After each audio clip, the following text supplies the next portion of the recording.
Yeah, I mean, it's never ideal, especially, I guess, the day before we go into camp. But yeah, I think we've seen his kind of transformation the last few years. He's been a powerhouse at the top for us, and he's done a great job, obviously, behind the stump. So, yeah, we've got Conway will come in and keep. Also a great replacement. He's shown his class, in the past as well. So he's ready for that.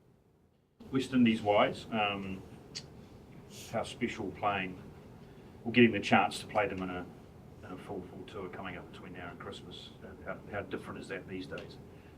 Yeah, it is strange, but it's also a great opportunity, and it's cool to play 11 games against a great team, all around the country and in front of some good crowds, hopefully. So guys are obviously excited for the opportunity tomorrow night where it starts here. But yeah, we know they're a great team, coming off some good success in Bangladesh as well.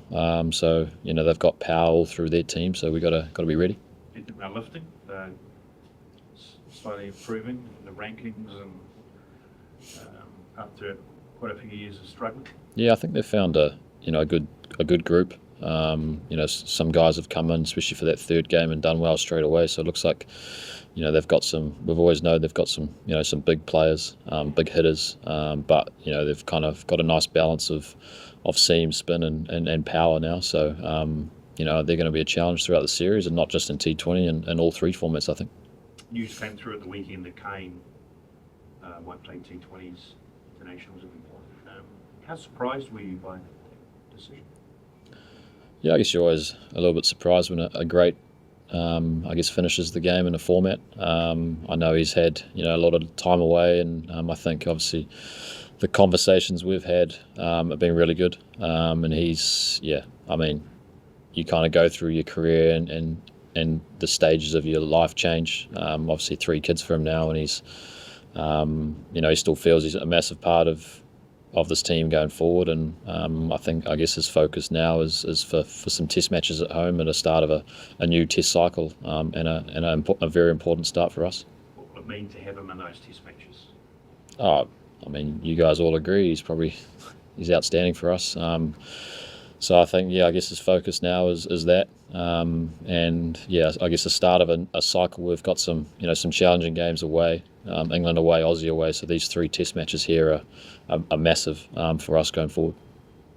Mitch, the underlying theme for you guys this summer has almost been guys coming in when they've got an opportunity and taking it. How important then are these 5 games for Devon?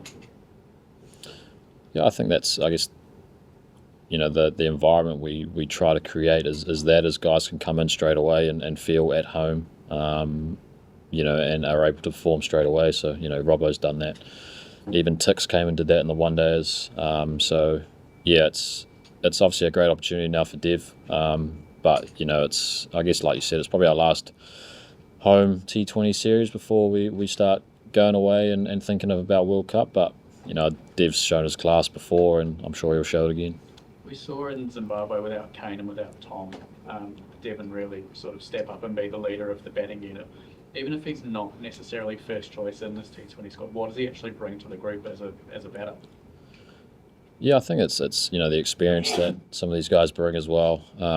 We've got a mix of youth and experienced players in all 3 of our squads, especially T20. So, you're thinking about guys who have performed in conditions what we're most likely going to get. Dev and Kane, to all these guys have performed in IPL. We've seen a lot of Indian tours now where pitches might be flat, but they might be a little bit tricky. Same in Sri Lanka. So that's all got to be part of the focus going forward. Obviously, first things first is to win against a very good West Indies team on New Zealand pitches, but then I guess our focus will shift quickly to what we're potentially going to get, and I guess when that schedule comes out. This is the last sort of series before the provisional squad for the World Cup they've named. How much for you of that side is locked in? Majority of it, and we don't want to, I guess, change too much now. I guess the other thing is injuries and stuff we'll have to get clear on who's going to be back and who's at what time. Obviously, guys will have some stuff in Jan where they can go and play at various leagues, and that's still very good cricket that they're playing. So wherever they're playing cricket, whether it's obviously international or franchise stuff, everyone's going to be pretty ready to go come World Cup ideally. With the number of sort of pinnacle events, sort of one every year at least until 2031, does it feel like we're 4 months out from a World Cup? It is strange these days, but you take any pinnacle event when you can get it. So I think your kind of focus shifts pretty quickly depending on what format you play. Coming off ODI World Cup, and you immediately switch straight back to T20 if that's next event. So I guess our focus is obviously Test cricket and probably T20 with what's coming up, and then I guess after the T20 World Cup, your focus shifts pretty quickly to the next major event, which is I guess an ODI World Cup. Just lastly from me, we've seen Finn Allen around the group today. How far away is he from actually getting back to playing regularly? Yeah, I think he's still a bit quite far away. I mean, he's probably targeting the start of the Big Bash kind of mid-December. I guess it's one of those ones you don't really want to rush it, if you don't have to. And I guess it'll be the same for guys like Saif and stuff coming back now. And I think as long as everyone's kind of fit and ready to go come February, I'm pretty happy. Mitch, how handy is it having, I guess, 5 T20s against the Windies opposed to, a 3-match tour, just given how close the World Cup is? Yeah, it's a great opportunity to, test ourselves against a good team. And I guess we're going, back-to-back games is always an interesting one. But we're going around different grounds. We're going to Nelson, where potentially might be a slightly slower, where it might suit, that kind of stuff we might get in India. So I think what we talk about is trying to adapt as quickly as we can to what we're going to face. Eden Park's going to definitely play different to probably Nelson, and we know that. But like Andy said before, a full tour against a good side hasn't happened for a while, so it's exciting. What do you make of Mitch Hay? Obviously, he's come into the side, and just some of having Kyle and Ish back as well must be pretty handy. Yeah, it's nice. I think KJ's pretty looking forward to a bit of bounce at Eden Park. So, I think it's nice to have even Ish coming back in the squad. He gets, I guess, a few opportunities every now and then when wickets suit, which can be a challenge. But he's in a pretty good space, and we've made it pretty clear, he's still a big part of this team going forward, as is, everyone that's played, not just the 15 that'll go, but it's the 25 or so that we've actually used. I mean, just quickly on Kane, was there much convincing from you at all to try and keep him in the team? How did those conversations go? There was a little bit of that, yeah, for sure. But I think as long as Kane was pretty content with the decision, and I guess so are we in the end. Tried our best to keep him around, but as long as he's available for the other formats, and big picture, I think the Test matches he's going to probably play a forward leading into that the Test matches. So I think as long as he's fit and ready to go for that, we're pretty happy. Kyle looked in a good nick today. Yeah, I don't want to get in. He's looking big and strong, is he? He looked pretty fast and bouncy in those nets, so I was staying well clear of that, that's for sure. I think Chappie got hit a couple of times, so he wasn't happy that KJ was in there. Tell me about Zach Folks. He was there at the end the other night, wasn't he? I mean, even though there's a bit of drama, but what does that do for a young guy's confidence to be in that sort of game, and how is he continually fitting into this team?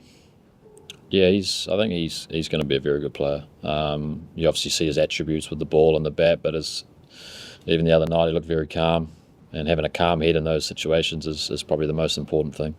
We've seen, when the pitches suit, he's been swinging it around corners, which is a nice thing to have. I think in his development, we know he can bat as well. So I think in the future, that kind of all-round seamer role, that he could fit into that tag pretty easily, I'd say. Those wins, how much have they boosted confidence? Yes, ODIs, but when you're winning, it's a good I think. When you're winning against a good side, it's going to give you a little bit of confidence. I think, especially with the quick turnaround of this series, it was only a few days ago that we did beat England in a similar group. Obviously, a few new faces back in T20, but the core of the group was still there. The guys are rolling through and. In a pretty good space, and we know that our attention's got to shift pretty quickly to another good side, that is West Indies. Kane's not going off to coach England or anything. Everyone else has. I hope not. Was your 6 on the? Did it actually go on the roof? I think so. Nah, it definitely did. Yeah. Definitely win on the roof. Yeah, I think Is Guppy. that one of the sweetest sixes you've ever? It's up there, for sure. Martin Guptill texted me and said, "You've still got 2 more to catch me." So he must have been watching. He's hit 3 on the roof, I think. Just the last one, Alex. Just on the fact that there is that break between sort of January and February in the World Cup.